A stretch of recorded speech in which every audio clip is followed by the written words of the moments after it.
is a video on how to maintain and service treadmills. These particular ones are the Sports Art T645 treadmill. What we'll first do in a typical preventive maintenance is come on and start the machine. And we just want to hear if there's any loud noises or whatnot that are coming from it. So with this, we just put 60 and enter, and then it will go straight to 6 kilometres speed, and the running mat itself will speed up. And then when it's running like this, we'll just hop on, and you're just trying to listen if there's any loud noises or squeaking or grinding. You can hold back a bit and hear if the drive belt inside here is squeaking, which it is. So with that, what we'll do, we'll put some baby cat or tapping cat on that once we take the covers off. Raise this on full incline. So you just want to have a quick go there to see if there's any abnormal noises. You're checking if the running mat's in line with the treadmill, either side, if the gaps here are equal or about equal, so then you'll have to adjust that at a future time. So what we'll do, we'll raise this treadmill all the way up, which will make it easier to get under the hood cover in the front here. When it gets all the way up to full incline, what we can then do is just pull off this safety key, and that'll lock the treadmill in that position, and then it won't go down again until we put the key on. So now it's up in full incline. We'll just take this off. It'll say safety key is disconnected. That's fine. So now we know the treadmill is raised up like that. So what we'll do, come at the back here and take off these screws.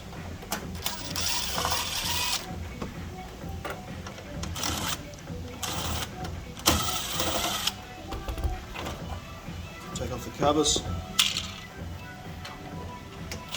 There's a decent amount of screws with this model, so it's just a process to take them all off.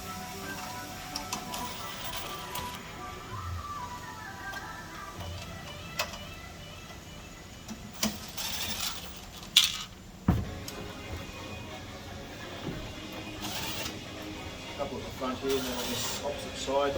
Just disconnect the power cord at the front as well. Just physically unplug that.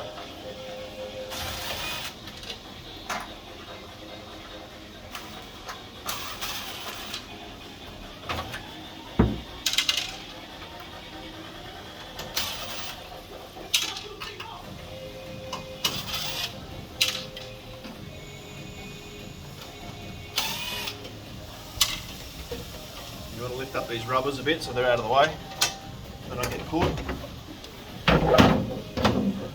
And then just place the hood cover at the front there. So that's what we typically see here. This one's not too bad. We've been doing regular preventative maintenance here, so you can see a bit of build up of dust on the top over here.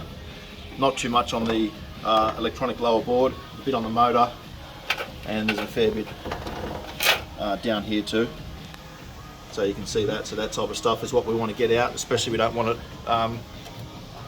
getting tied up in the drive belt. Or also here is the actual speed sensor for the treadmill, which senses off the disc here. And if that's clogged or blocked up, also it can't visually see this black and the white colours here, then the speed sensor won't work as well. So it's good to get all that hair and dirt and dust and everything out of there, which is why it's good to do these preventative maintenance servicing. So this cover's been taken off fully. What we'll do, we'll pause the video and I'll just take the covers off the next treadmill next to it, and then we'll start up the video again. Now, we've taken the hood covers off. It's still up on incline. So what we can do now is have a look in here and just check whether there's too much dust. We do regular servicing at this gym, so it's not showing too much dust at all on the top here, which is great. There is a fair bit of hair down the side here, but that will just get kicked up from the from underneath the drive belt here, from underneath the gaps. So that's all okay, but obviously this is stuff we want to get out because that'll get tangled up in the drive belt, or even get sucked into the actual electric motor here as well. So with this, it might make a bit of noise here, but with the vacuum cleaner, we just want to get in here and vacuum all around. I've got a couple little brushes here I use as well.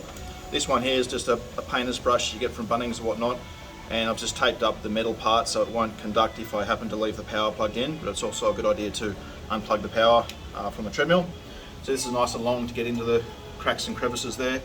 Or then this one here is all plastic. It's actually a hairdresser's brush as well, so again with conductivity on the circuit boards and whatnot, and it's got a bit of a spike on the end, being plastic as well, so you can get into tight spots and get a bit of dust out of there or whatnot as well.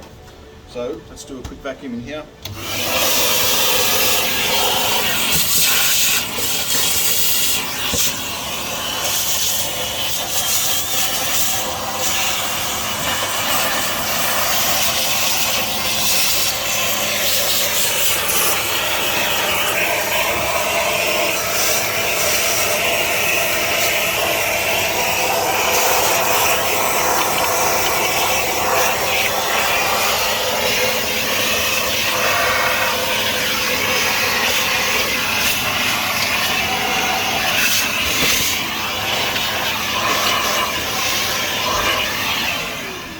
So what I've done there is just gone around all the edges and just agitated the dust up with the brush itself, and then being able to suck it up in the vacuum cleaner. It's good to try and vacuum it up so it gets up and out of the machine and it's not just blown off to the side of the machine. But what we'll do here, I gave it a pretty good vacuum there. What we'll do here also is, with the particular vacuum I've got here, I've got the reverse function so that it can actually blow air out as well. So in the front here, I'll take the hose out of the front, put it at the top, and now this will blow air out. And then with this one, you might find there's a bit more dust that actually comes out as well. So you can see that we did give it a pretty good vacuum, but there's still some dust that does come out as well. So just wave this around in all the crevices there, and it'll get that dust out. So just like that. And then in this particular gym, this is actually a cordoned off area. It's a ladies' gym. This here we have 2 treadmills here, and there's more treadmills on the floor in the main gym as well. So this particular case, we've just got the 2 treadmills here. But normally what we do, we'd pull apart maybe 2 or 3 treadmills. We'd take off the hood covers. If it was like 4 or 6 treadmills, we'd take off the covers off half the fleet of treadmills they have, and do this service, close these back up, lower them back down again, and then do the other 3 or 4 as well. And after we vacuum this out, what we have to do is we have to get the Ks and hours. On these particular machines, what we have to do to get the Ks and hours are best to be gotten from here. And what we have to do in this case is actually plug the treadmill in to get the Ks and hours come back up.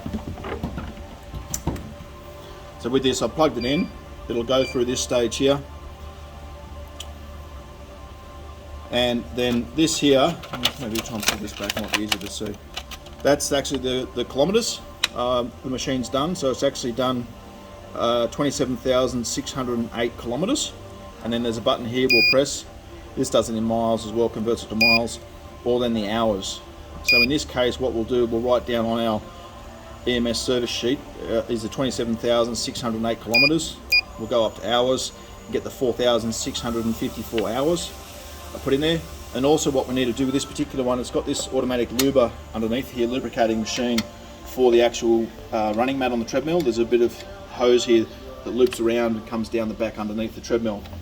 What we do with this button here is we press and hold it down until it says yes here, and then press it again, and then you'll find this will actually work. And sometimes you'll see a bubble travelling through there, so you know it's physically working when there's a bubble travelling through. So these particular treadmills have the automatic lubricating system. Some other treadmills may not. Another thing we can also do is add more lubricant to the underside of the mat as well, on top of what this is. This is obviously a silicone based treadmill. Some treadmills are wax based, which you don't have to do this step at all on a wax based treadmill, but silicone based treadmill we need to. So in this case, this is pretty much done now with that. We've got the Ks and hours in our EMS service sheet. We've taken them down. These sports arts more accurate Ks and hours from below down here, not up on the console. You can get Ks and hours, but it's it seems to be off. So this is the most accurate place to get your Ks and hours from for longevity and working out how long the machine's been used for. This has got 27,000 kilometres on it with 4,500 odd hours. So this is a fairly high use treadmill. It's in fairly good condition for what it is. But what I'll do now, I'll close these covers back up. We'll stop the video, I'll close these covers back up, and then we'll look at the running mat itself on how to lubricate that.